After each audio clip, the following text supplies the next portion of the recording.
What's up, everyone? Welcome back to another review, and this time we're taking a look at Problem Child 2.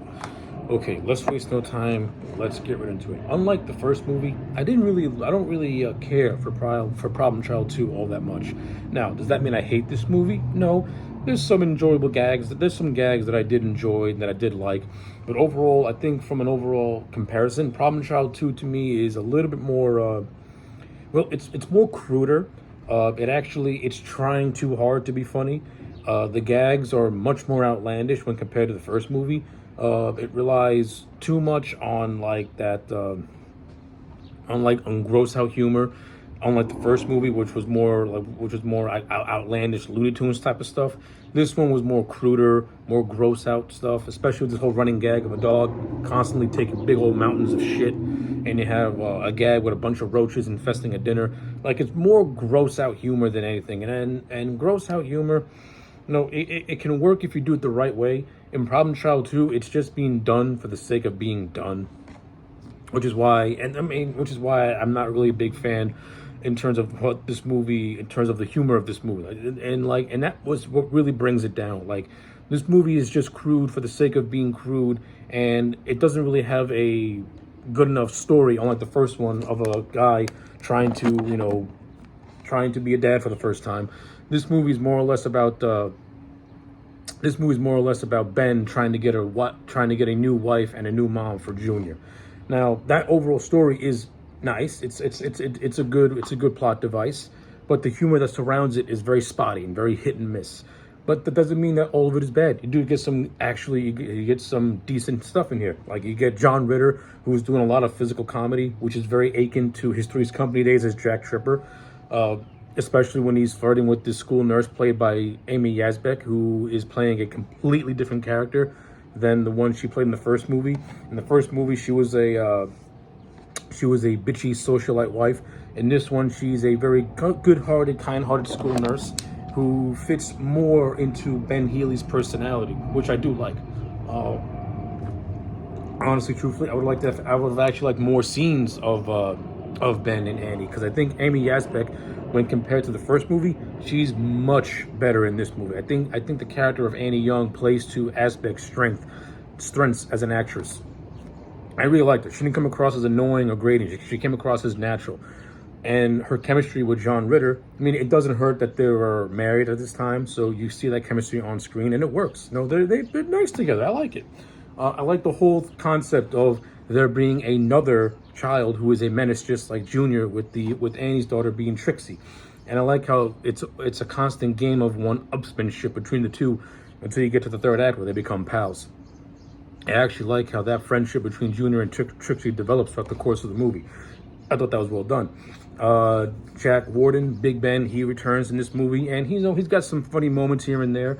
I got nothing, I liked him in the first one. He's fine in this for the most part. But then you have this subplot of this rich woman named Lawanda, who is trying to marry Ben, John Ritter's character. And it's not really specified as to why she's so obsessed to marrying this man. You're rich. Compared to you, this man is not even close to being rich.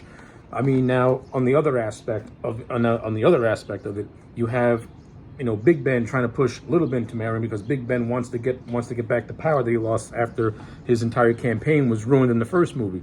So from that aspect, I get it. But from the aspect of Lawanda, like, why are you so obsessed with wanting to marry this man? Like, the movie doesn't really specify why she wants to marry Ben so much. I understand why Big Ben wants his son to marry her, but I don't get why Lawanda wants to marry him. So that part of the story never really made any sense to me. But like I said, there are some gags that I did like.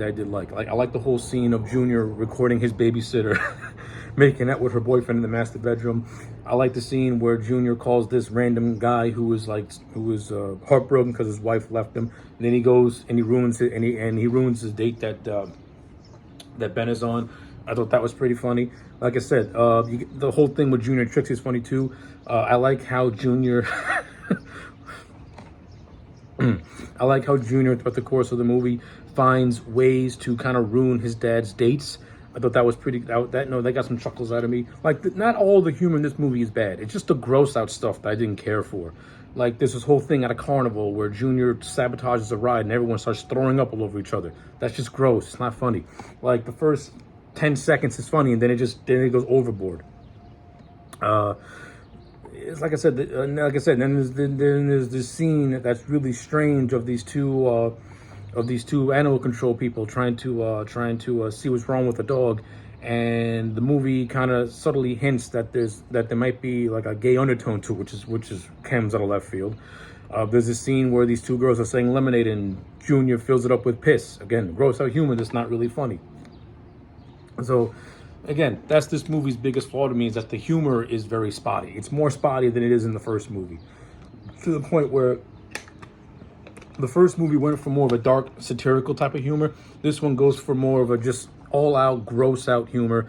And like I said, a lot of scenes, some of the scenes, it's fun. Like the food fight scene, that was actually funny. That's actually gross-out humor used more effectively. And it's not used just for the sake of grossing someone out, like a lot of scenes this movie did do. But overall, I enjoyed it for the most part. I do like the third act with Trixie and Junior getting together and trying to get their folks together. I thought that was cute, and I do like in the end how in the end Little Ben and Annie do end up getting together, and Big Ben ends up with LaWanda because that's what he wanted all along. So at least the third act is enjoyable. And like I said, parts of the first act is fun, like the whole beginning of Junior and Ben going to this new town. Since Ben is a new divorcee, everybody wants to line up and marry and wants to like score with him. That's pretty funny. That was cool. And Junior being jealous of it, I like all that stuff because that's real life. I know a single dad with their child or mom or whatever you want to call it. The child will always be jealous when that parent is getting attention from other adults and not giving them any attention. So, I appreciate that. I actually like that stuff. And some of that stuff is actually pretty funny. But as an overall package, when compared to the first, I think Problem Child 2 is considerably weaker, but it's not horrible. It's still enjoyment. You still get some enjoyment out of it, which is why I'm going to give it a solid 5 out of 10. Just give it a watch. Why not? So yeah, those are my thoughts. Let me know yours in the comment sections down below. Like the video and subscribe, and I'll check you back next time for more.